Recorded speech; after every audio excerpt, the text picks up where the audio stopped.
Ang Pilipinas ngayon. Narito na ang pinakamainit na mga balita na nakalap sa bawat sulok ng bansa. Ihahatid sa bawat Pilipino saan man kayo sa mundo. Ang Pilipinas ngayon. Pakinggan ang bawat kaganapan sa bawat lalawigan. Ito ang Pilipinas ngayon.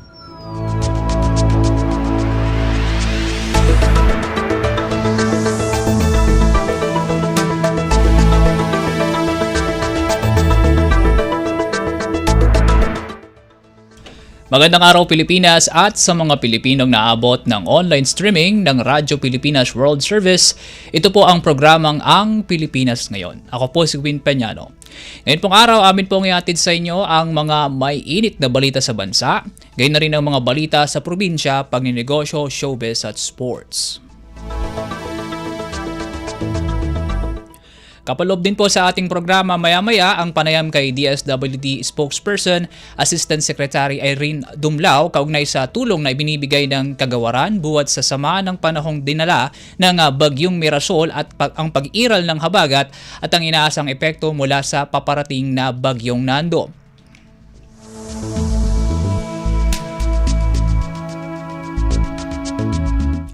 Kami inyo pong napakikinggan sa mga streaming platform na PBS Receiver App, official Facebook page ng Radyo Pilipinas World Service, maging sa aming official YouTube channel. Mga kababayan, simulan na nating pasadahan ang mga balita sa araw na ito. Mga kaganapan sa Kamaynilaan at mga kalapit na lalawigan dito sa Ang Pilipinas Ngayon.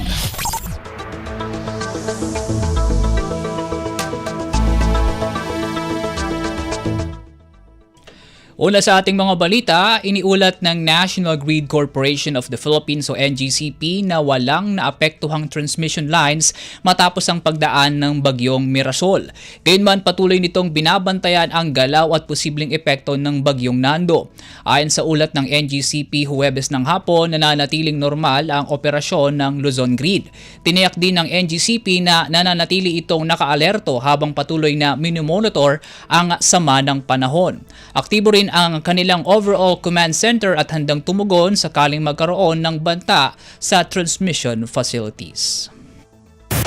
Pasada ng mga balita mula sa Pilipinas para sa mga Pilipino saan man sa mundo. Ang Pilipinas Ngayon.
Samantala sa iba munang mga balita, ipinag-utos ni Pangulong Ferdinand R. Marcos Jr. ang pagbubukas ng karagdagang food bank sa buong bansa.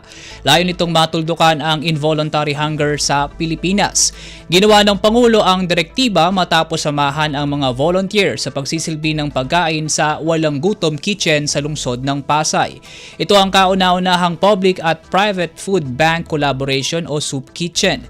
Kasalo ng Pangulo sa pagkain sa Department of Social Welfare and Development Secretary Rex Gatchalian at iba pang indigent families at street dwellers. Nagsisilbing community food bank at soup kitchen ang Walang Gutom Kitchen kung saan sinisilbihan nito ang nasa 600 walk-in clients kada araw. Simula nang ilunsad ang programa, nakapagsilbi na ito sa nasa higit 100,000 individual at nakapagbigay ng lampas sa 100 at 50,000 pagkain hanggang nitong Setyembre at 18. Kumpleto, detalyadong balitaan, di papahuli sa mahahalagang kaganapan. Kamustahin ang inang bayan, ang Pilipinas ngayon.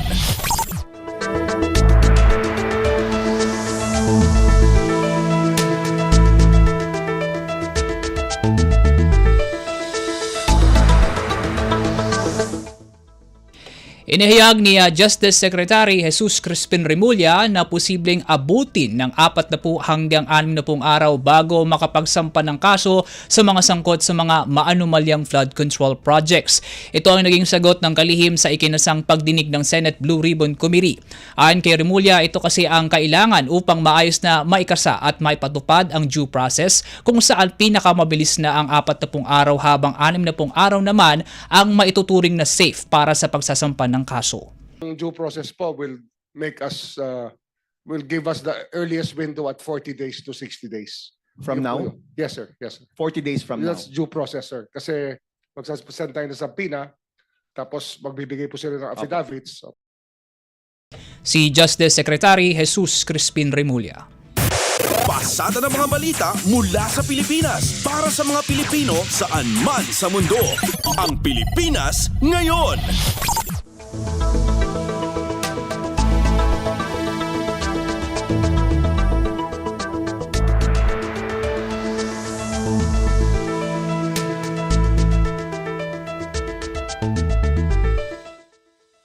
Kaugnay pa rin sa usapin ng maanumalyang flood control projects, pinasabina na ng Independent Commission for Infrastructure o ICI si Engineer Bryce Hernandez. Kinumpirma ito ni Senate President Vicente Soto III makaraang makatanggap ng notice mula sa ICI tungkol sa kustodiya ni Hernandez. Ani Soto, bibigyan niya ng otoridad ang Senate Sergeant at Arms na dalhin si Engineer Bryce sa Independent Commission inquiry. I just received moments ago a subpoena ducis tecum for you, for your records and your subpoena testificandum from the Independent Commission. You are set to testify to them. So I suggest you collect your thoughts. Tell the truth, because the Independent Commission is a different story from in aid of legislation that we are doing here. Senate President Vicente Soto III. Pasada ng mga balita mula sa Pilipinas para sa mga Pilipino saan man sa mundo. Ang Pilipinas ngayon.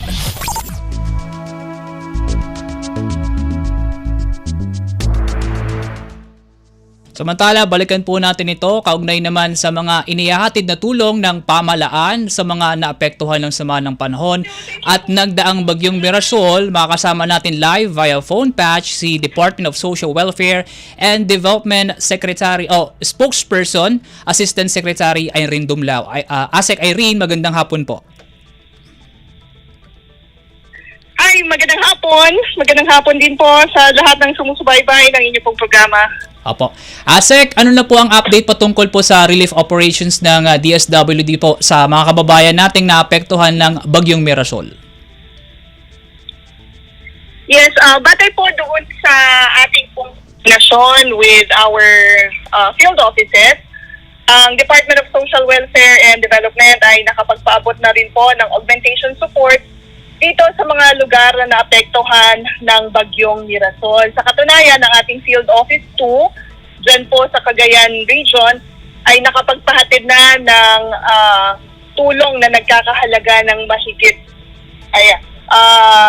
ng mga family food packs at augmentation support sa mga local government units na nag-request na po ng food packs. Gayon din po, ang ating Field Office 5 ay nagpahatid din po ng augmentation support dyan po sa mga naapektuhan sa Bicol Region. And nagpapatuloy pa din po tayo sa isinasagawang koordinasyon with these field offices or with the regions para makapagpahatid pa ng mga karagdagan o mga kakailanganin pang tulong. Ginagawa po natin ito again as part of the commitment of the DSWD to ensure na wala pong magugutom na mga pamilya sa gitna po ng mga kalamidad. At habang tayo nga po ay nagpapahatid ng tulong sa mga naapektuhan ng Mirasol, naghahanda na rin po tayo para sa mga maaaring maapektuhan nito namang pong bagyong Nando. Opo, buti na lang po nabanggit niyo po si Bagyong Nando kasi may kaugnayan po yung tanong po natin na susunod po dyan. May nangyayari po bang paglilipat ng family food packs po mula po dun sa mga malalayong regional hub center patungo po dito sa lugar na inaasahang maapektuhan naman po ng panahon na dala ni Bagyong Nando po? Alam niyo po, dahil nga ang DSWD may pinapatupad na programang buong bansa handa program, talagang tinitiyak natin na meron pong sapat na mga family food packs na naka-preposition sa iba't ibang lugar sa ating pong bansa. Sa katunayan, more than 130,000 family food packs are already prepositioned dyan po sa Region 2. Opo. And bahagi po niyan ay mahigit 20,000 family food packs na naka-preposition naman sa Batanes Island. Ito ay, again, bahagi ng ating buong bansa handa program na tiyakin na meron nga pong sapat na stockpiles na maaari pong ma-access as augmentation support sa mga local government units. Opo. Sa kabuuan po, nationwide, meron po tayong naka-preposition na more than 2.6 million family food packs. Opo. Sa ngayon, ASEC, may encounter po ba tayo ngayong hadlang po sa pagdi-deliver ng mga family food packs po dun sa mga di-deliveran po natin ng mga family food packs po? Well, so far wala po tayong na-experience na mga challenges. Ito ay sa kadahilan ng itong mga food packs nga po natin ay naka-preposition na in strategic locations across the country. So, kung kakailanganin po ng augmentation support ng mga local government units, napakadali na lang po nilang i-access ito sapagkat ito ay naka-preposition na nga on the ground. Okay po. ASEC, dahil nasa ikatlong quarter na po tayo ng taon at syempre po sa unang siyam na buwan ng 2025 ay malaki-laki na rin po yung naipalabas na pondo ng kagawaran para sa pagbibigay ng mga tulong sa ating mga kababayan mula po sa mga nagdaang sakuna. Sa ngayon po ba ay sapat pa po ba ito at kakayanin pa po ba hanggang sa pagtatapos po ng taon?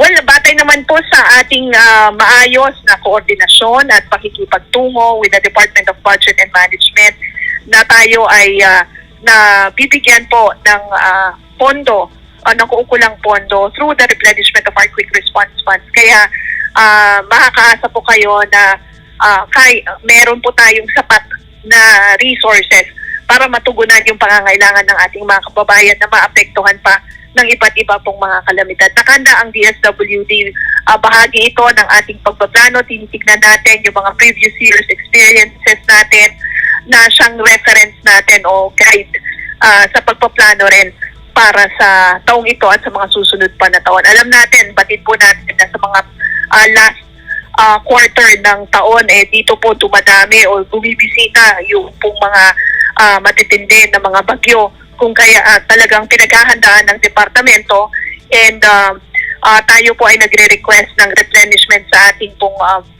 Quick Response Fund para siguro na hindi po ma-interrupt yung production ng family food packs, non-food items, and the positioning of the same in various parts of our country. Okay po.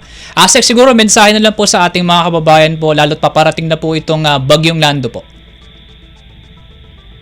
Paalala po natin sa ating pong mga kababayan na unang-una makinig po tayo sa abiso ng ating mga lokal na pamahalaan. Kapag nagkaroon po ng paalala o abiso na magsagawa tayo ng preemptive evacuation, sana po ay sumunod tayo para mapangalagaan at maprotektahan ang ating pong mga buhay at ari-arian. Pangalawa, hindi niyo po kinakailangan mag-alala sapagkat ang Department of Social Welfare and Development, alinsunod na rin sa kautusan ni Pangulong Marcos Jr., ay tinitiyak na wala pong pamilyang Pilipinong magugutom sa gitna ng kalamidad. Kung kaya nga po, meron tayong sapat na mga resources, mga family food packs and non-food items na ipapamahagi sa ating pong mga kababayan, lalong-lalo na yung maaari pong maapektuhan nitong mga bagyo. So hindi po kayo kinakailangan mag-worry sapagkat nakahanda po ang ating pamahalaan na tumugon sa inyo pong pangangailangan. Sapagkat sa DSWD, bawat buhay po mahalaga. Okay, maraming salamat, ASEC Irene. Maraming salamat din po at magandang hapon sa inyo. Ating pong nakasama si DSWD spokesperson Irene Dumlao hinggil po sa update patungkol po sa tulong na ipinagkakaloob ng pamahalaan sa mga kababayan nating naapektuhan ng mga nagdaan at kasalukuyang nararanasang sama ng panahon. Kumpleto, detalyadong balitaan, di papahuli sa mahahalagang kaganapan. Kamustahin ang inang bayan, ang Pilipinas ngayon.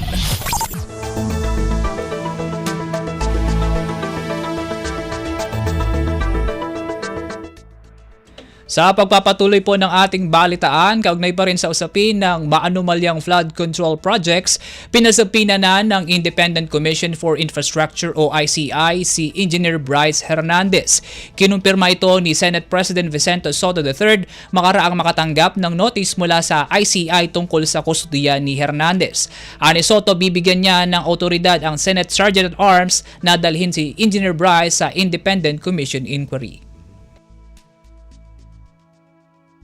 I just received moments ago a subpoena ducis tecum for you, for your records and your subpoena testificandum from the Independent Commission. You are set to testify to them. So I suggest you collect your thoughts. Tell the truth, because the Independent Commission is a different story from in aid of legislation that we are doing here. Si Senate President Vicente Soto III. Pasada ng mga balita mula sa Pilipinas para sa mga Pilipino saan man sa mundo. Ang Pilipinas ngayon.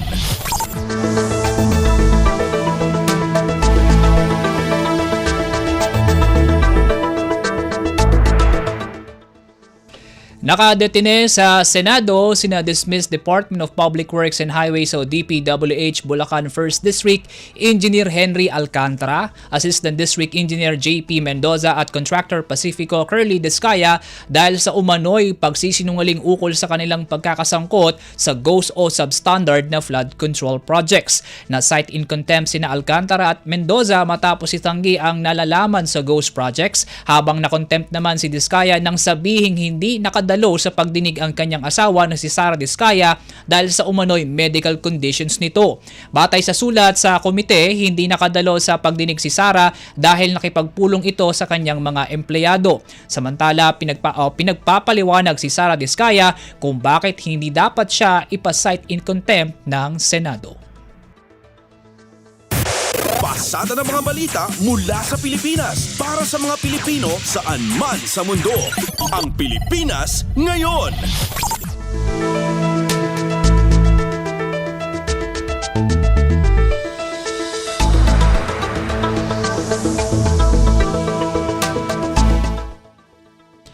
Senador Jinggoy Estrada at Senador Joel Villanueva hindi pa lusot sa issue ng budget insertions ayon kay Senador Ping Lacson. Ang kabuuang detalye ng balita ihatid sa atin ni Nympha Asuncion. Giniit ni Senate Blue Ribbon Committee Chairman Senador Ping Lacson na hindi pa rin lusot sina Senador Joel Villanueva at Senador Jinggoy Estrada sa usapin ng daang-daang milyong pisong insertion sa General Appropriations Act ng GAA para sa 2023 at 2025. Anya, maaaring selective o may pinipili ang memorya ng dating mga DPWH officials sa Bulacan na nagdadawit sa dalawa, pero hindi ibig sabihin nito ay cleared na sila. Yan ay dahil may natagpuan na 600 million pesos na budget insertion sa Bulacan flood control projects na iniuugnay kay Villanueva ni dating Bulacan Assistant District Engineer Bryce Hernandez. Ayon kay Lacson, ito ay kabuuang halaga ng nasa 7 hanggang 8 items sa may 75 million pesos ang bawat isa na natagpuan sa unprogrammed funds ng 2023 national budget. Bago ito, nakumpirma na rin ni Lacson sa 2025 national budget ang 355 million pesos na budget insertions naman sa flood control project sa Bulacan na iniuugnay ni Hernandez kay Estrada. Depensa naman ni Lacson ang pagpapahintulot kina Estrada at Villanueva na kumprontahin ang mga nagdawit sa kanila sa katiwalian sa flood control projects ay pagkilala lang sa kanilang karapatan na kumprontahin ang mga nagpaparatang sa kanila. Mula Senado para sa Bagong Pilipinas, Nympha Asuncion, Radyo Pilipinas, Radyo Publiko. Kumpleto, detalyadong balitaan, di papahuli sa mahahalagang kaganapan. Kamustahin ang inang bayan, ang Pilipinas ngayon.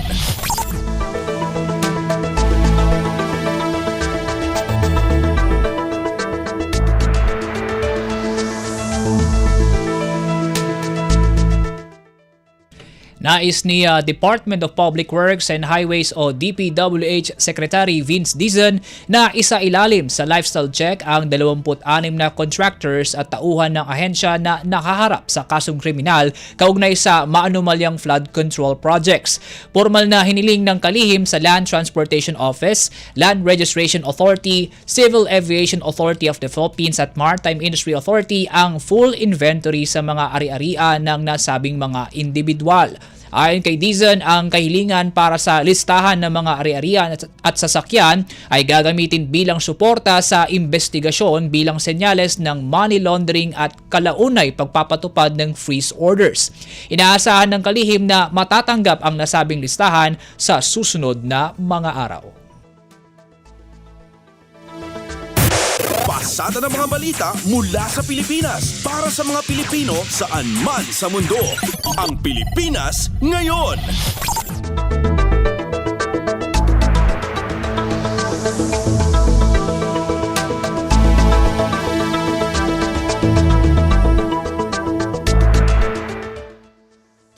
May posibilidad na posibleng umabot sa trilyong piso ang nawalang pondo sa bayan ng dahil sa mga maanumalyang flood control projects. Ito ang kinumpirma ni Department of Public Works and Highways o DPWH Secretary Vince Dizon sa pagdinig ng Senate Blue Ribbon Committee. Ayon sa kalihim, posibleng ilabas nila ang resulta ng kanilang investigasyon at mapangalanan ang mga opisyal na sangkot dito sa susunod na 2 linggo. Ibinahagi rin ni Secretary Vince na plano nilang magtatag ng isang transparency portal kung saan nila ipapublish ang mga report at ang aksyon na ginawa ng DPWH. Posible anyang matatag ang transparency portal na ito sa susunod na 1 hanggang 2 linggo. Kung kailan po mapapublish, sisimulan na po namin ito. Siguro bigyan nyo lang po kami ng mga ilang linggo, kahit 1 o 2 linggo. Gusto ho namin magbuo ng isang transparency portal similar po sa ginawa ng ating Pangulo sa isumbong mo sa Pangulo website. Ganon din po kasimple para po maipublish na ho natin unang-una yung mga reported at kung ano po ang mga iba't ibang aksyon na ginagawa ng DPWH ngayon para mapanagot ang mga dapat managot. So, DPWH Secretary Vince Dizon. Kumpleto, detalyadong balitaan, di papahuli sa mahahalagang kaganapan. Kamustahin ang inang bayan, ang Pilipinas Ngayon.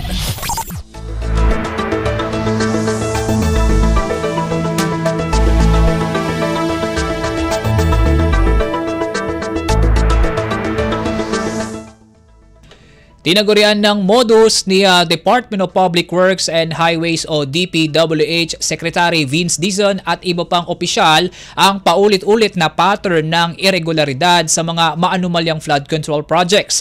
Ayon kay Dizon, na sa mahigit 300 proyekto ng DPWH sa Quezon City ang questionable at hindi dumaan sa plano ng lokal na pamahalaan.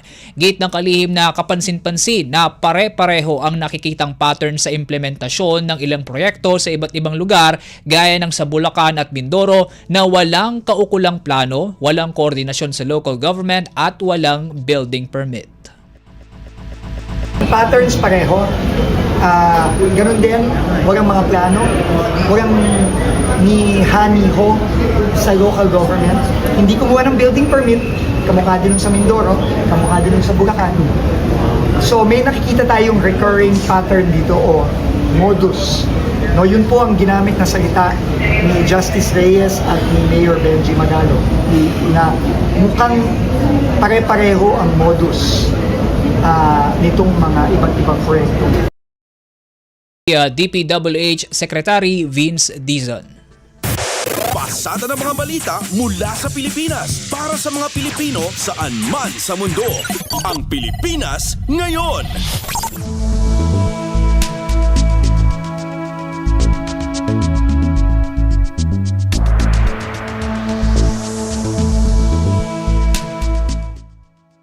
Nagkasundo na ang bagong liderato ng Kamara na dapat nang isara ng Infracom ang pagsisiyasat nito sa mga maanumalyang flood control projects.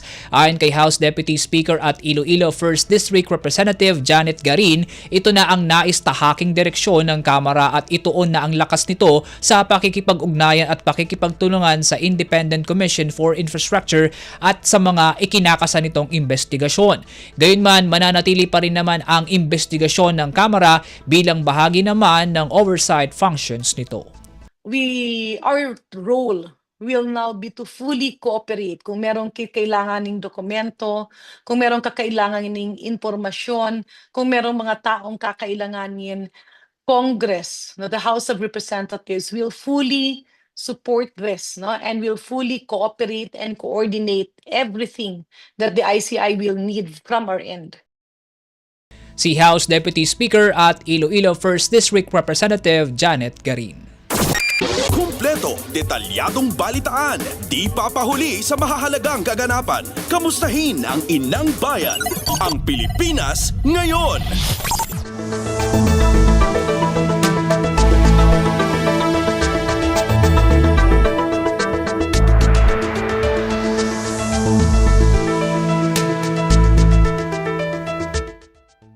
Suportado ni Deputy Speaker Janet Garin ang panawagan ng mga kapwa niya House Leader na pauwiin na ng bansa si Ako Bicol Party List Representative Zaldico. Gate ni Garin, kung mayroong mga akusasyon at isyong kinahaharap ang isang individual ay pinakamainam kung personal niya itong tugunan.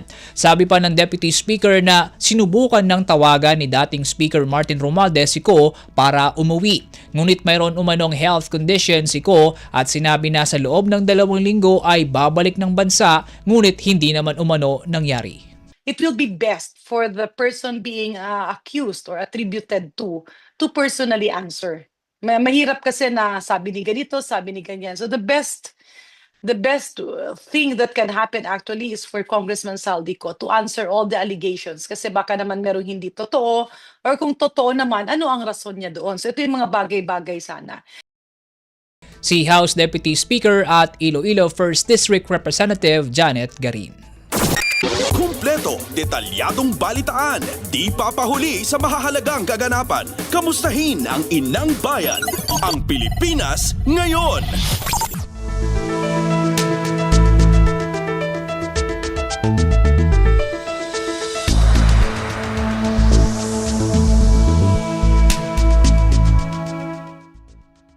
Target ng Department of Agriculture o DA na makompleto ang pag-audit sa lahat ng Farm to Market Road to o FMR projects bago matapos ang taong kasalukuyan. Ayon kay Agriculture Secretary Francisco Chu Laurel Jr., layo ng hakbang na matiyak na nagagamit ang pera ng taong bayan sa mga proyekto na nakatutulong sa mga magsasaka at nakapagbibigay ng market access. Sakop ng gagawing audit ang lahat ng FMR projects mula taong 2021 hanggang 2025. Isusumbong naman ni Laurel kay Pangulong Ferdinand R. Marcos Jr. ang anumang issue sa nasabing agricultural road projects. Ang DA ang nagtukoy at nag-validate sa FMR projects, subalit ang Department of Public Works and Highways ang nagkomisyon, bid out at nagpatayo ng mga ito. Pasada ng mga balita mula sa Pilipinas para sa mga Pilipino saan man sa mundo. Ang Pilipinas ngayon.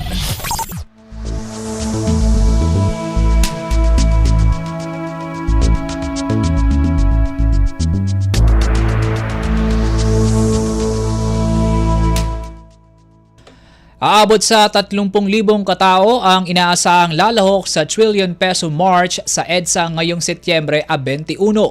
Ayon kay Caritas Philippines President Bishop Jose Colin Bagaforo, isinasapinal na nila ang paghahanda kasama ang mga lider ng simbahan, grupo ng mga mag-aaral at civic organization para sa anti-corruption protest. Sinabi ni Bagaforo na magsisimula ang programa sa Luneta o Rizal Park gamit ang parada ng alas 9 ng umaga bago magtungo sa EDSA People Power Monument sa Quezon City pagdating naman ng hapon.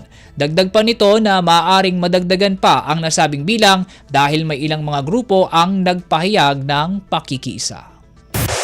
Pasada ng mga balita mula sa Pilipinas para sa mga Pilipino saan man sa mundo. Ang Pilipinas ngayon.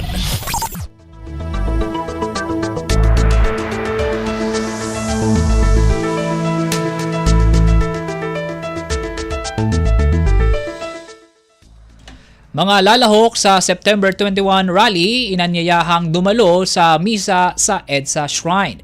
Ang kabuang detalye ihatid sa atin ni Marian Bastasa. Nanawagan si Reverend Father Jerome Ceciliano, rector ng EDSA Shrine, sa mga lalahok sa nakatakdang trillion peso march ngayong linggo, September 21, na dumalo muna sa banal na misa bago magtungo sa People Power Monument. Gaganapin ang misa ng tanghali sa EDSA Shrine bago ang rally mula alas 2 hanggang alas 5 ng hapon sa People Power Monument sa kanto ng EDSA Avenue at White Plains sa Quezon City. Hinikayat ni Father Ceciliano ang mga dadalo sa kilos protesta na sama-sama munang manalangin para humingi ng gabay sa Panginoon. Nagdag pa niya, hindi layunin na gawing tono ng protesta ang misa upang hindi maasiwa ang iba pang deboto na nais lamang manalangin ng tahimik.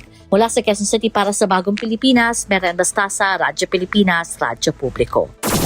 Kumpleto, detalyadong balitaan, di papahuli sa mahahalagang kaganapan. Kamustahin ang inang bayan, ang Pilipinas ngayon.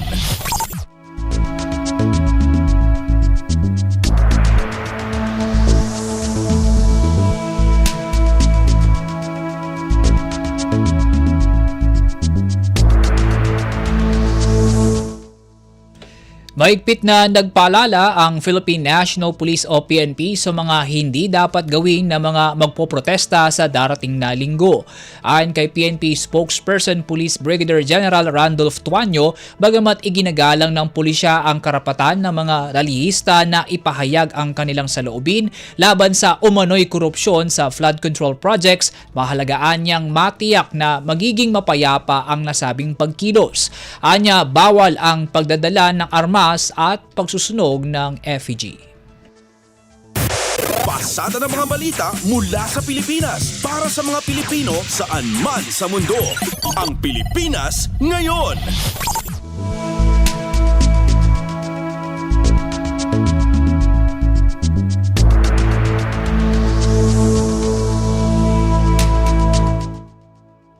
Niyanig ng magnitude 5.6 na lindol ang bayan ng Luna sa lalawigan ng La Union kaninang madaling araw. Ayon kay Philippine Institute of Volcanology and Seismology o PHIVOLCS Director Teresito Bacolcol, may lalim ang lindol na 10 kilometro na tumama dakong alas 3:52 ng umaga. Naramdaman ng intensity 3 sa Bolinao at Bani sa lalawigan ng Pangasinan, Sinait at Vigan City sa Ilocos Sur at sa Bontoc Mountain Province. Dagdag pa ni Bacolcol na active fault ang dahilan ng lindol at hindi naman na inaasahan ang anumang pinsala sa mararamdamang aftershocks. Pasada ng mga balita mula sa Pilipinas para sa mga Pilipino saan man sa mundo. Ang Pilipinas ngayon.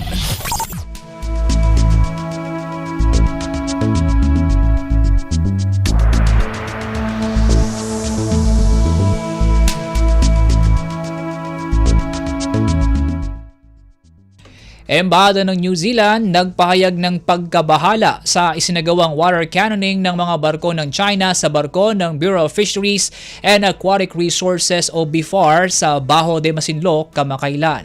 Si AJ Ignacio sa detalye.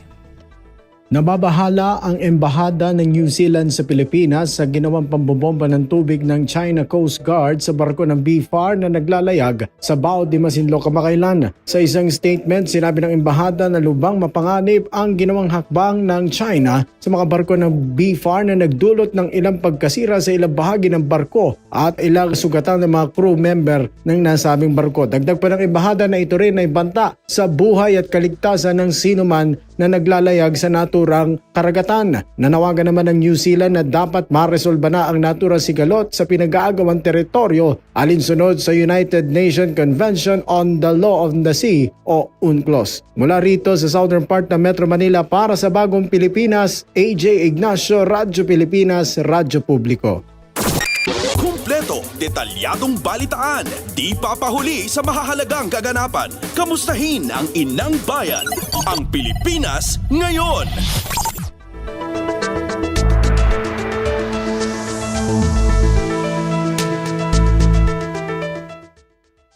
Nakapagtala ng 94% efficiency rate ang Unified 911 Emergency Response System simula ng ilunsad ito noong Setyembre 11.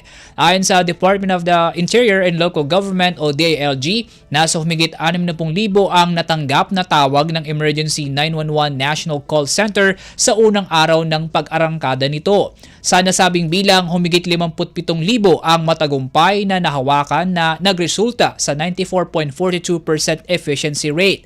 Nasa lampas 3,500 tawag naman ang natukoy bilang test, abandoned o prank. Sinasabing ang mataas na efficiency rating ng 911 ay bunsod ng mas pinabuting response framework. Humigit kumulang 61 tawag ang patuloy na hinahawakan ng 911 call center kada araw. Pasada ng mga balita mula sa Pilipinas para sa mga Pilipino saan man sa mundo. Ang Pilipinas Ngayon.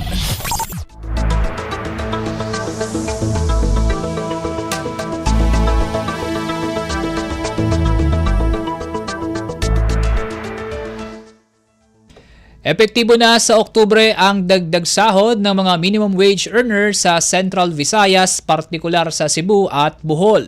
Sang-ayon sa desisyon ng Regional Tripartite Wages and Productivity Board 7, mula sa 501 pesos ay magiging 540 pesos na ang sahod ng mga manggagawa sa Class A area sa rehiyon, habang magiging 500 pesos para sa mga manggagawa mula sa Class B areas. Kabilang sa Class A areas ay ang mga lungsod ng Carcar, Cebu, Danao, Lapu-Lapu, Mandaue, Naga, Talisay at mga bayan ng Compostela, Consolacion, Cordova, Liloan, Minglanilla, San Fernando at Expanded Metro Cebu. Epektibo ang dagdag sahod sa Oktubre 4 o isang taon makalipas ang huling minimum wage adjustment. Kumpleto, detalyadong balitaan, di papahuli sa mahahalagang kaganapan. Kamustahin ang inang bayan, ang Pilipinas Ngayon.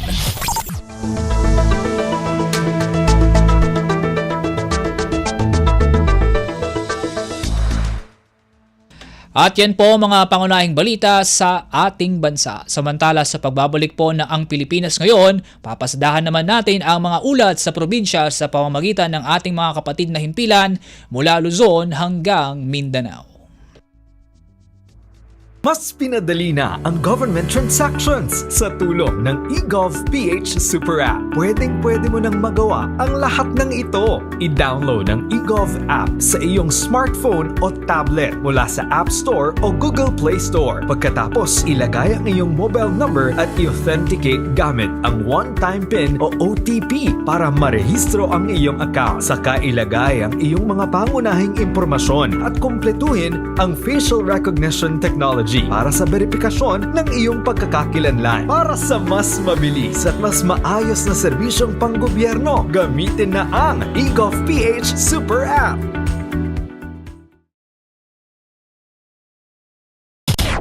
Balita mula sa lalawigan sa bawat rehiyon ng ating bayan. Dito sa Ang Pilipinas Ngayon.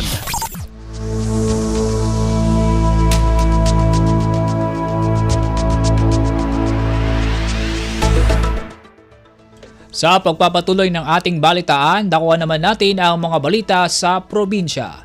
Una sa ating balitang probinsya, mahigit 3.3 milyong halaga ng Supplemental Feeding Program packs mula sa Department of Social Welfare and Development ipinamahagi sa mga daycare center sa isang bayan sa Pangasinan. Si Verna Beltran Adaban ng RP Dagupan sa detalye. Ginawa na Department of Social Welfare and Development Regional Field Office 1 Ilocos Region katulong sa Municipal Social Welfare and Development Office o MSWDO susamputya distribusyon na food packs para sa 33 na Child Development Center dyan bali ang Mangaldan, Pangasinan bilang parte na sa supplementary feeding program na sa ahensya. Katibukulan niya 3,390,000 so kantidad na food packs ya akabiig para sa manaaral at nandurman barangay at balay. Unang at LGU siniguro na bawat daycare center at makaawat na dugan supply na panangan na nausar dara ugugaw. Unong nid LGU Mangaldan Gitman na programa ya makapangiter na kaaruma niya panangan at sara ugugaw ya manaaral tapen na parakap sa nutrisyon na sarabit lang benepisyaryo tapen na labanan sa malnutrisyon. Lugan tunyad nan pasalamat sa local government unit ya Dadauluan na Mayor Bonafé de Vera Parayno at inyetar na food packs na sa DSWD at balay para taon na 2025. Ingkwan niya LGU, ilaluan niya man san siya so gagawin niya kurang tapyan na iter ni kaukulan na sa bawat residente. Malalapod Radyo Pilipinas Dagupan, siyak si Verna Beltran Adaban para Radyo Pilipinas World Service. Balita mula sa lalawigan sa bawat rehiyon ng ating bayan. Dito sa Ang Pilipinas Ngayon.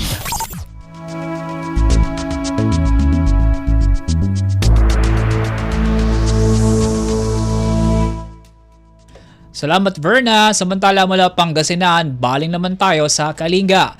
Mga mamaya ng Tanudan sa Kalinga nakinabang ng iba't ibang serbisyo sa isinagawang Philippine Civil Service Anniversary Serbisyo Caravan. Para sa kabuang balita, narito si Amelia Bumatnong ng RP Tabuk. Pasat iti selebrasyon iti may ka 125 nga anibersaryo iti Philippine Civil Service na dumaduma a serbisyo ken impormasyon iti indanon dagiti ahensya ti gobyerno ken provincial government para kadagiti umili iti munisipyo at tanudan. Dagiti nangipaay iti serbisyo ken impormasyon ket pakairamanan iti DOST, TESDA, PhilHealth, Pag-ibig, BIR, DOLE, BFP, DepEd, Pag-ibig Fund, 103rd Infantry Mabalasik Battalion Philippine Army ken Land Bank of the Philippines. Sigon kini Provincial Director Ruth Gail Balagso iti Civil Service Commission Kalinga Field Office, babaan iti serbisyo caravan at itinulong dagiti ahensya ang mangipaay iti napataga serbisyo para iti komunidad ken nagserbida ito'y akari ang mangitandudo iti inklusibo ken responsive governance. Kunana, naitag-ay iti camaraderie, wellness ken panagkaysa dagiti empleyado iti gobyerno iti naglalabas atawen ken napabigsapay daytoy iti tulong ti kolaborasyon ti agduduma a sektor tapno masiguro nga iti programa ket maiparik na iti grassroots level. Iti nasaong nga aktibidad ket maisayangkat kadigiti amin ang munisipyo iti Kalinga iti kandat ang maidanon ti serbisyo ken programa iti gobyerno. Manipod DZRK Tabuk, Amelia Bumatong para iti Radyo Pilipinas World Service. Balita mula sa lalawigan sa bawat rehiyon ng ating bayan. Dito sa Ang Pilipinas Ngayon.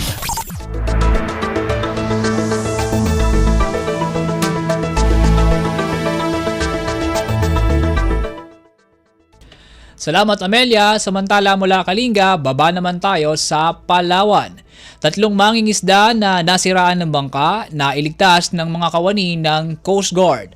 Ang kabuang ulat hatid ni Lizelle Pilapil ng RP Palawan. Kumpay nga libre iyang mga tawani ang Coast Guard Station North Central Palawan ang 3 ka mga tawo nga sakay iyang pambot nga FBCA Tantan datong marangaan ng makina maintra sa kapangisda sa Kalalaudan.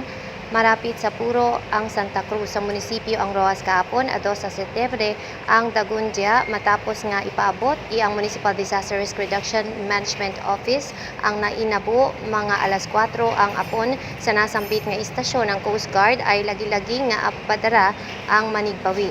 At agulpuandang lagi iyang mga Manigbawi katapid ang Bantay Dagat MDRRMO ang arangan nga pambot nga 3.8 milya ang rayo sa Rojas Featherport.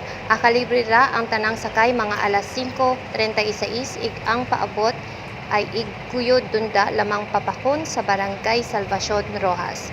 Alindigi sa Radyo Pilipinas Palawan, Dia si Lizelle Pilapil para sa Radyo Pilipinas World Service. Balita mula sa lalawigan sa bawat rehiyon ng ating bayan. Dito sa Ang Pilipinas Ngayon.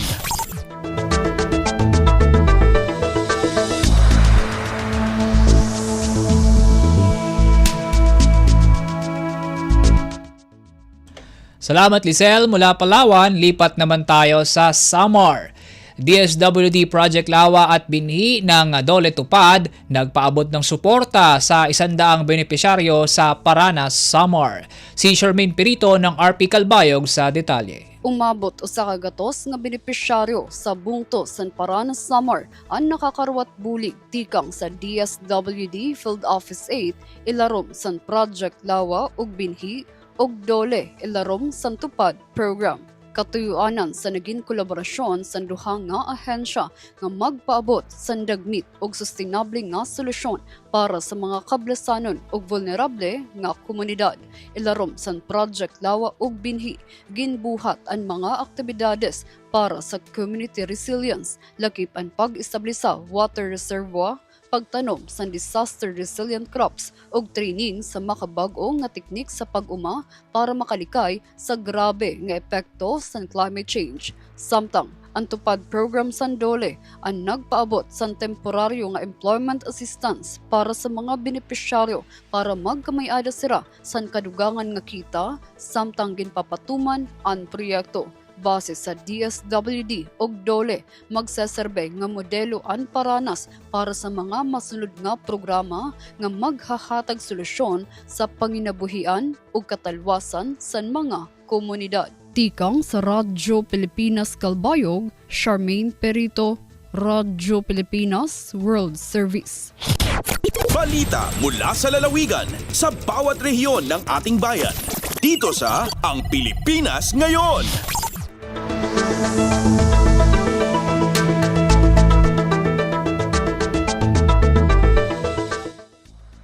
Salamat Charmaine. Samantala mula Samar, tawid naman tayo sa Mindanao.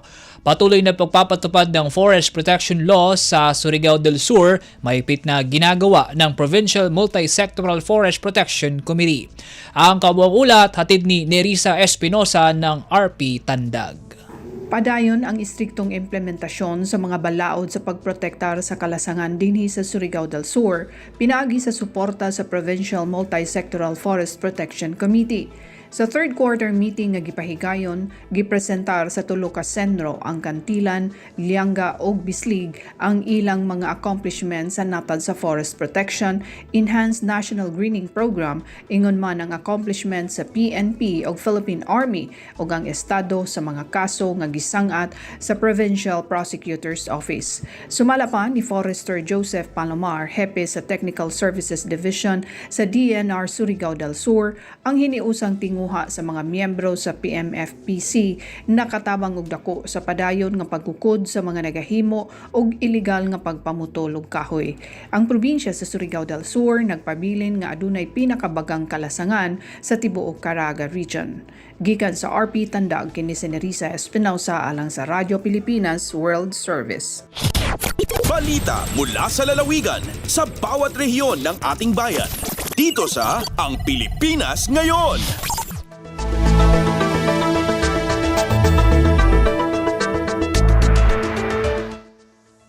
Salamat Nerissa mula Surigao, lipat naman tayo sa Sulu. Sulu Provincial Government tiniyak na walang may iwan sa transition ng Sulu sa Region 9. Si Eloisa Muhammad ng RP Hulo sa detalye. So far, so good. Inin kaya bahagi i-Governor Abdulsakur Eitan II hatungod apya paon pagtakama sina pamarinta halupa suga transition ato pagline ng bang sa Moro Autonomous Region in Muslim Mindanao ato BARM harap pa Region 9. Misan pa man sina kaanihaon siyaksian ni Governor Tan in transfer ceremony sin Sulu Police Provincial Office dengan Police Regional Office sa Bangsamoro Region harap pa Police Regional Office 9 amon mumpa at daysab na paon sa ta marayaw in panay mainila sina kaahihon. Pia parag gusto isab na bihaon sin kay wanang pa opis parinta in inut-inut transition nila hadi isab matahala in program iwan project para haraayat sin lupa sug damikyan ay mga nakihinang doon ha ini. Dahil nga RP Hulo, Eloisa Muhammad para Radyo Pilipinas World Service. Balita mula sa lalawigan sa bawat rehiyon ng ating bayan. Dito sa Ang Pilipinas Ngayon.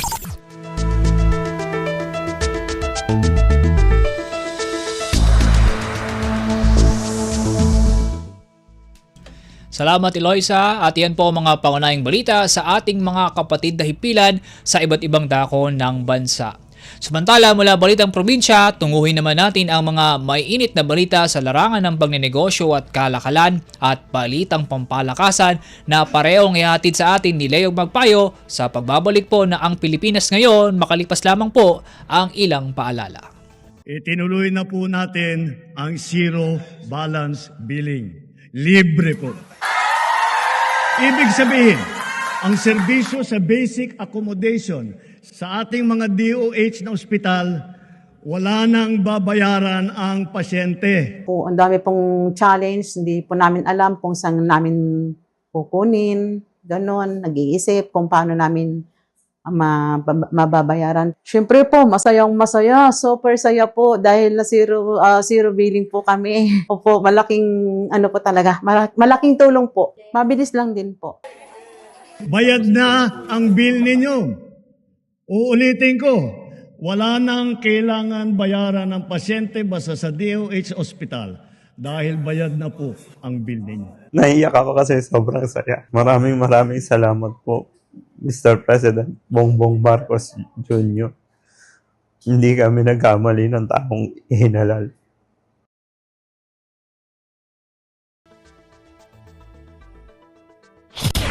Lagay ng ekonomiya, kalakalan, negosyo at iba pa. Atin ang alamin dito sa Ang Pilipinas Ngayon.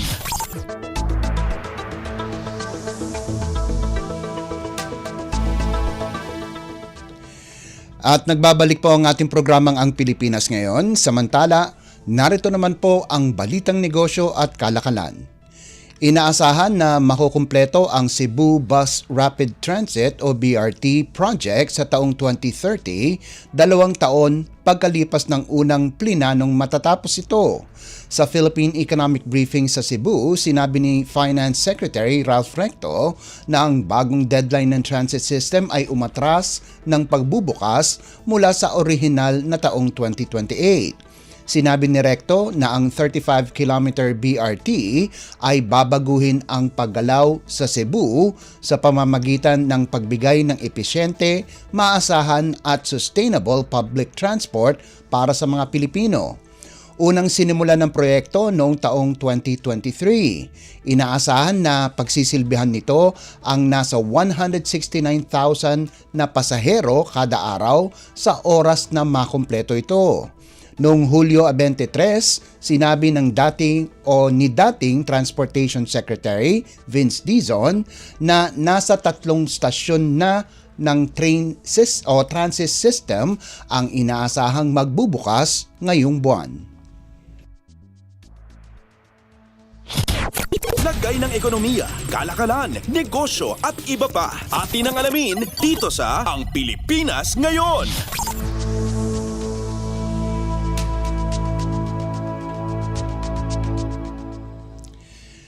Nagpatupad ng bagong panuntunan ang Bangko Sentral ng Pilipinas o BSP na nagtatakda ng maximum na ₱250,000 sa mga cash withdrawal at payout ng parehong bangko at non-bank financial institutions. Ayon sa BSP, ang hakbang na ito nakapaloob sa BSP Circular No. 1218 na inaprubahan ng Monetary Board noong Setyembre 18. Ito ay tugon sa lumalalang banta ng money laundering at terrorism financing. Sa ilalim ng bagong regulasyon, lahat ng transaksyong lalampas sa ₱500,000 ay kinakailangang gawin sa pamamagitan ng non-cash alternatives tulad ng cheque, fund transfer o direct credit sa account. Sakop ng limitasyon ang parehong single transaction at magkakahiwalay na transaction sa loob ng isang banking day upang maiwasan ang splitting o pag-iwas sa cap. Gayunpaman, may kondisyon para payagan pa rin ang cash payout na mas mataas sa itinakdang limitasyon. Pinahihintulutan lamang ito kung makakapagsagawa ang institusyon ng Enhanced Due Diligence o EDD kung saan hihingan ng karagdagang pagkakakilanlan at lehitimong layunin ang kliyente. Lagay ng ekonomiya, kalakalan, negosyo at iba pa. Atin ang alamin dito sa Ang Pilipinas Ngayon.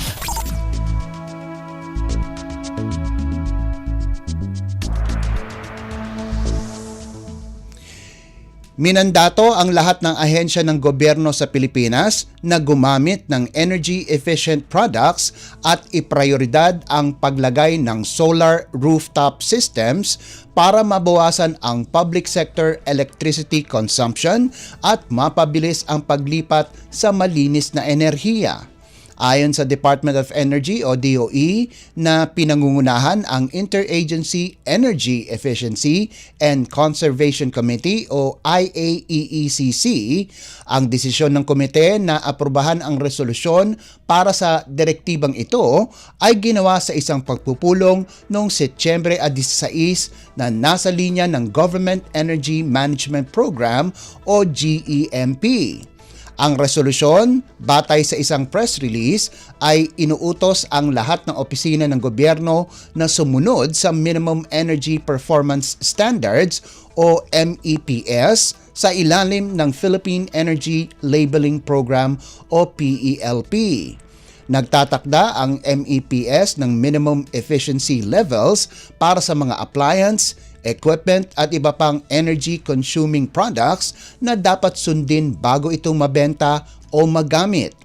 Sinabi ng DOE na kasalukuyang pinag-aaralan muli ng IAEECC ang Joint Memorandum Circular na layuning magtayo ng mga Energy Efficiency and Conservation o EEC offices sa mga lokal na pamahalaan na bigyan ng kapangyarihan ang mga ito para magdisenyo ng sarili nilang energy saving programs at bigyan ang komunidad ng kontrol sa paggamit ng kuryente.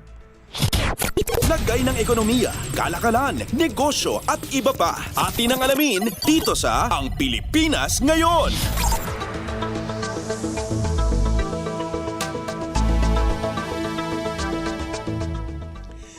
At para naman sa halaga ng palitan, ayon sa Bangko Sentral ng Pilipinas, ngayong Biyernes, ika-19 ng Setyembre, ang halaga ng piso kontra sa dolyar ay nasa 57 piso at 6 na sentimo. Ang Japanese yen naman po ay nagkakahalaga ng 39 na sentimo. Ang Singaporean dollar ay nasa 44 piso at 51 sentimo. 4 na sentimo naman ang won ng South Korea at nagkakahalaga ng 8 piso at 2 sentimo ang isang yuan ng China. Sa iba pang palitan, ang Hong Kong dollar ay nagkakahalaga ng 7 piso at 34 na sentimo.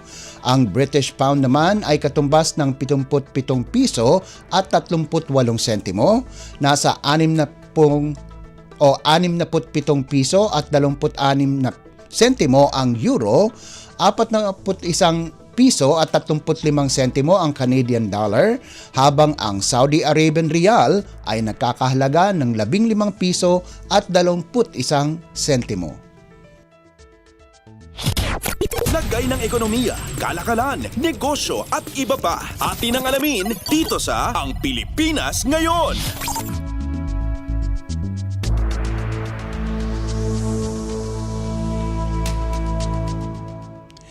At yan po ang ating balitang negosyo at kalakalan. Samantala, antabayanan nyo naman po ang ating segmentong Sports Balita.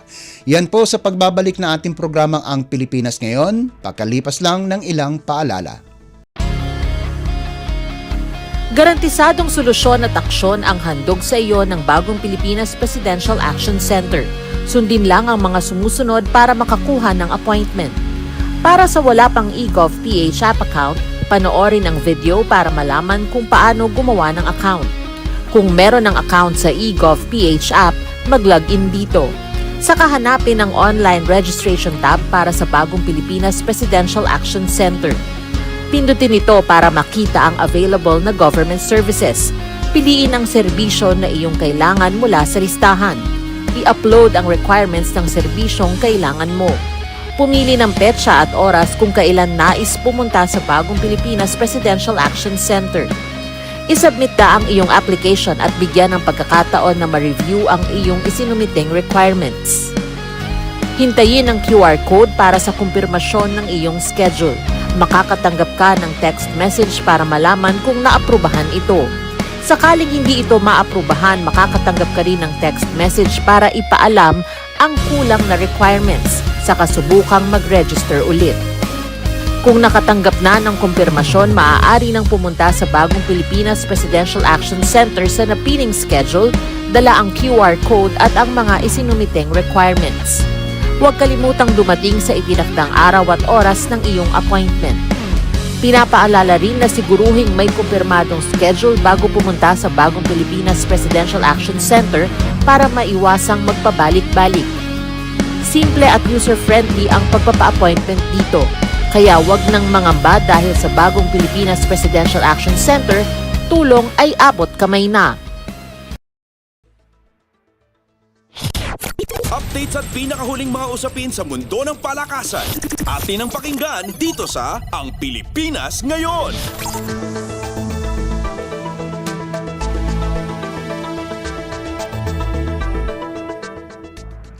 At nagbabalik po ang ating programang Ang Pilipinas Ngayon. Narito naman po ang sports balita. Bumagsak ang Alas Pilipinas kontra Iran 21-25, 25-21, 17-25, 25-23 at 22-20 para ma-eliminate sa 2025 FIVB Men's Volleyball World Championship na ginanap sa Mall of Asia Arena Huwebes ng gabi. Mukhang nanalo na ang Alas pagkarang nakakuha ng puntos sa 5th set 20-18, subalit nag-challenge ang Iran at naging successful ito para ipagpatuloy ang laro. Sa hindi magandang kapalaran, nakuha ng Iran ang mga susunod na puntos para kunin ang panalo. Sinamahan ng Iran ang Tunisia bilang dalawang top team sa Group A para opisyal nang pumasok ng Round of 16 ng 2025 FIVB Men's World Championship. Si Brian Bagunas muli ang nakapagtala ng team high kung saan nagtapos ito ng may 22 puntos galing sa 18 attacks, 3 blocks at 1 service ace. Nagtapos naman na may 21 puntos si opposite spiker Leo Ordiales habang sina Mark Espejo at Kim Malabunga ay nagdagdag ng 15 at 10 puntos ayon sa pagkakasunod. Pinangunahan naman ni Nina Poria Hossein at Ali Hajipur ang Iran sa nagawa nitong 22 puntos bawat isa para kunin na koponan ang kanilang ikalawang panalo para makapasok sa susunod na round. Updates at pinakahuling mga usapin sa mundo ng palakasan. Atin ang pakinggan dito sa Ang Pilipinas Ngayon.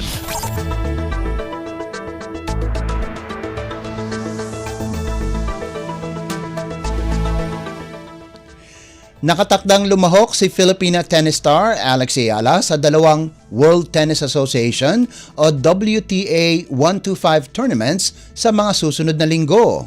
Pagkatapos ng kanyang pag-alis sa quarterfinals ng SP Open sa Brazil, nakatakdang sumabak si Ayala sa Jingshan Tennis Open sa China. Tatakbo ang torneo mula Setyembre 22 hanggang 28. Pagkatapos noon, ang world number 57 ay tutungo ng Suzhou, China para sa Suzhou WTA 125 na gaganapin mula Setyembre 29 hanggang Oktubre 5. Kasalukuyang gumagawa ng kasaysayan ang 20 anyos na si Ayala ngayong taon kung saan nakaabot ito sa semifinals ng Miami Open noong Marso, sa finals ng Eastbourne Open noong Hunyo at nakapasok ng main draw ng ilang Grand Slam tournaments katulad ng French Open. Sa US Open, naging kauna-unahang Filipino player si Ayala na nagwagi ng isang Grand Slam singles main draw match sa Open era pagkaraang talunin si Clara Towson ng Denmark 6-3, 2-6 at 7-6 sa first round. Bago siya lumahok sa Sao Paulo, napalanunan ni Ayala ang kanyang kauna-unahang WTA 125 title sa Guadalajara. Updates at pinakahuling mga usapin sa mundo ng palakasan. Atin ang pakinggan dito sa Ang Pilipinas Ngayon.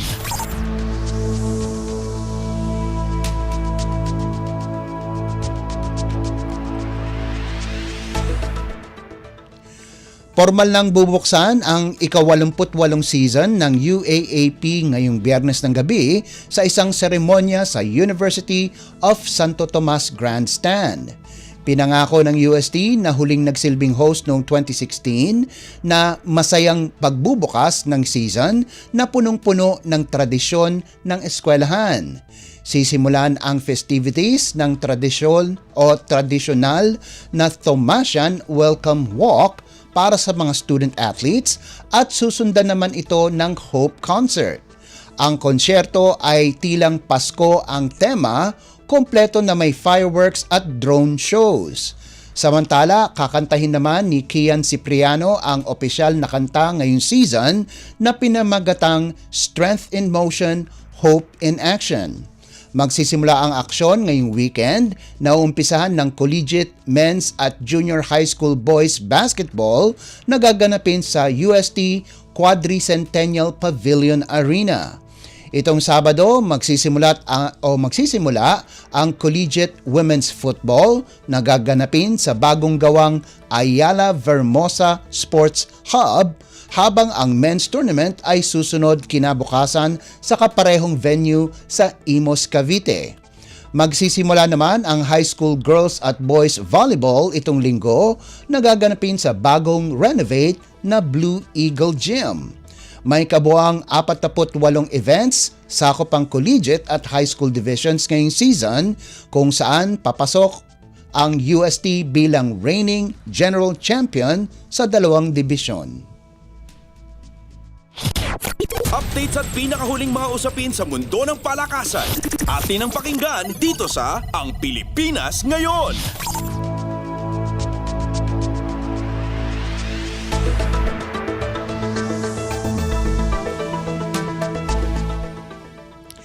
At bilang pangwakas sa ating segmentong sports balita, tangka ni Filipino challenger Jason Vason na tinatawag na The Striker na gumawa ng isang upset sa oras na makatapat nito si Unified World Boxing Association o WBA at World Boxing Organization o WBO minimum weight champion Oscar Colyaso itong darating na linggo na gaganapin sa Fantasy Springs Resort Casino sa Indio, Las Vegas. Kahit malaki ang pagkadehado sa laban, walang tensyon ang nakita sa kanyang pagmumukha nang humarap si Vason sa isang pre-fight press conference nitong Biyernes. Sinabi ng 27 anyos na katutubong Veruela Agusan del Sur na ibibigay niya ang lahat ng kanyang makakaya sa laban na ito. Habang ang laban ay nasa loob ng ring, naging matindi ang laban ni Vason, ang kanyang pagpapapayat kung saan mula sa 112 pounds division ay bumaba ito sa 105 pounds. Nakatakdang ganapin ang weigh-in ngayong Sabado. Isa pang balakid sa Filipino challenger ay ito ang una niyang pagkakataon na lalaban sa minimum weight division pagkalipas ng 5 taon. Mabigat na kalaban din ang Puerto Rican champion dahil ilan sa mga naging biktima niya ay mga Pilipinong boksingero, kasama din ang kasalukuyang kampyon ng WBC minimum weight na si Melvin Jerusalem. Updates at pinakahuling mga usapin sa mundo ng palakasan. Atin ang pakinggan dito sa Ang Pilipinas Ngayon.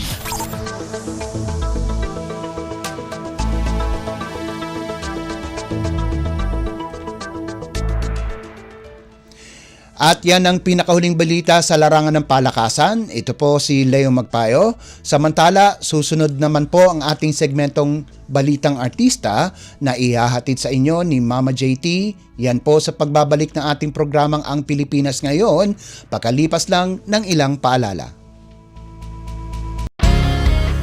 Paano nga ba mag-register para magkaroon ng schedule sa Bagong Pilipinas Presidential Action Center? Narito ang mga dapat gawin. Gamit ang iyong mobile device, pumunta sa eGovPH app. Pwede itong i-download mula sa Apple App Store o sa Google Play Store. Gumawa ng account. Ilagay ang email address, valid mobile number, pagkatapos ay makakatanggap ka ng one-time code sa iyong email. Gamitin ang code sa eGov app para sa verification ng iyong account at ng mga impormasyong ibinigay. Congratulations! Meron ka ng eGovPH app account. Pwede mo na ma-access ang iba't ibang serbisyo ng gobyerno kabilang ang mga serbisyo sa Bagong Pilipinas Presidential Action Center.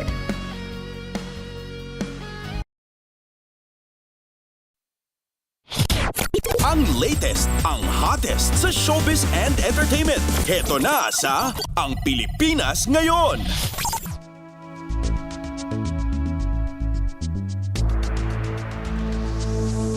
Nagbabalik po ang ating programang Ang Pilipinas ngayon. At halu, magandang araw sa ating mga chismoso at chismosang nagabang ng mga trending na balita sa mundo ng showbiz. Ito na ang ratsyada ng ating mga chika.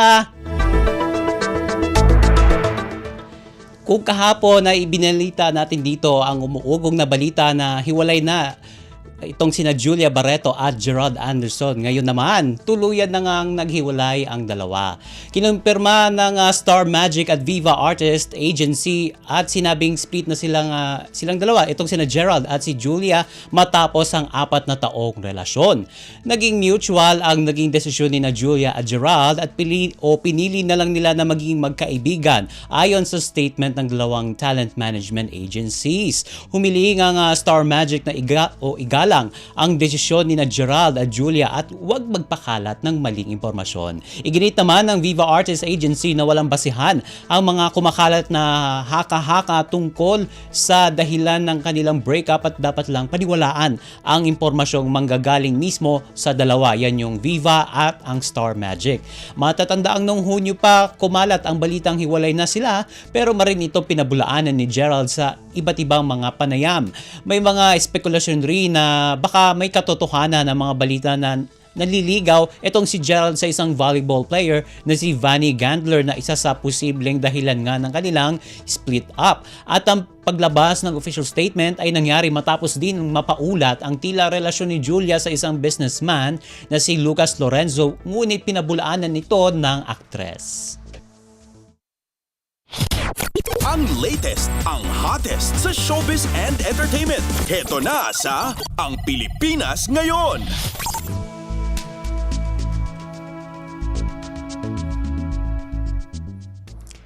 Samantala, ibinenta na ng celebrity couple na sina Iya Villania at Drew Arellano ang kanilang apartment home sa Sydney, Australia. Sa Instagram account ni Iya, ibinahagi niya ang desisyon nilang mag-asawa na ibenta ang kanilang 2-bedroom at 2-bathroom unit.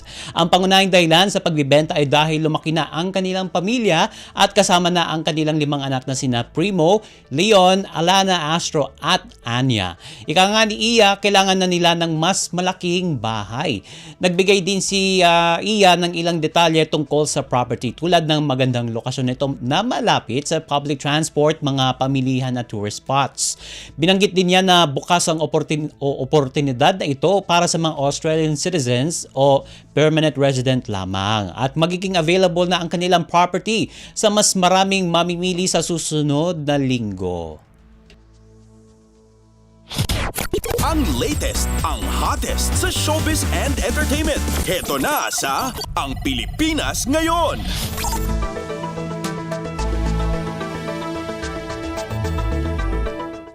Ibinida ng kapuso actress na si Shuvi Etrata sa kanyang Facebook page ang kanyang bagong sasakyan. Ayon sa kanya, higit pa ito sa simpleng sasakyan. Isa raw itong dream come true. Samantala, nagbigay din si Shuvi ng inspirasyon sa mga kapwa niyang breadwinners at sinabing, kung kaya ko, kaya mo rin. At maraming netizens ang nagpahayag ng kanilang kaligayahan at natutuwa sila para sa kanya at sa mga narating nito sa buhay. At syempre, kilala natin si Shuvi sa kanyang pagsisikap na nakita na ng publiko noong sumali siya sa Pinoy Big Brother. Sa ngayon, abala si Shuvi sa iba't ibang mga proyekto at endorsements. Ang latest, ang hottest sa showbiz and entertainment. Heto na sa Ang Pilipinas Ngayon.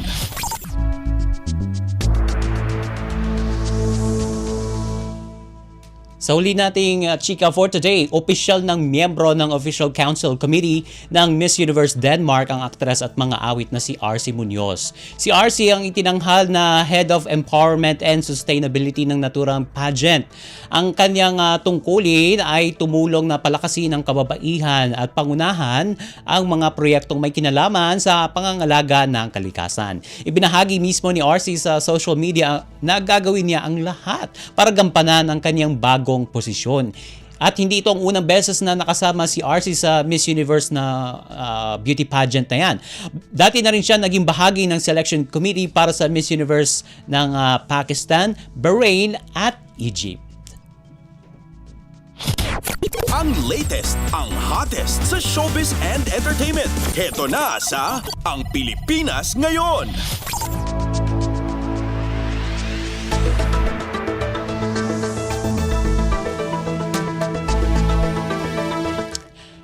And OMG, wala na tayong sapat na oras para sa ating balitang artista. Maraming salamat mga kachismis sa pakikinig sa aking mga chika for today. Ako po si Mama JT para sa Radyo Pilipinas World Service. Nagbabalik na po ang ating kasamang si Win Peñano. Ang latest, ang hottest sa showbiz and entertainment. Heto na sa Ang Pilipinas Ngayon.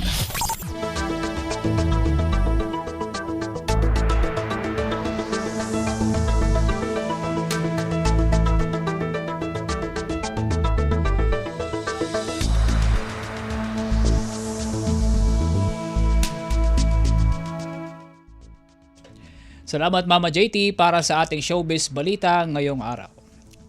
Mga kababayan, sumami na po tayo sa pagtatapos ng ating palatuntunan sa araw na ito. Pero bago po tayo tuluyang mamaalam, pasalamatan muna natin ang ating mga nakasama sa pagbabalita, sa balitang negosyo at kalakalan, maging sa balitang pampalakasan na parehong inihatid ni Leo Magpayo kay Mama JT para sa balitang artista, sa mga nakasama nating reporter na nagulat mula Luzon hanggang Mindanao, sa production side sa pangunguna ni Jerome Toledo, sa ating mga kasama sa Master Control na sina Milo Junela, Susan Aison, Hiro Lozero, Justin Osias at Anthony Pimentel, at sa aming station manager na si Ginoong Ray Sampang. Sumayin niyo po ang mga mainit na balita sa araw na ito. Ako po muli si Win Peñano. Naway manatili po tayong malusog at ligtas at pagpalain po tayong lahat. At yan ang Pilipinas Ngayon. Muling samahan sa parehong oras at alamin ang pinakahuling mga kaganapan at balita saan man kayo naroon. Ang Pilipinas Ngayon.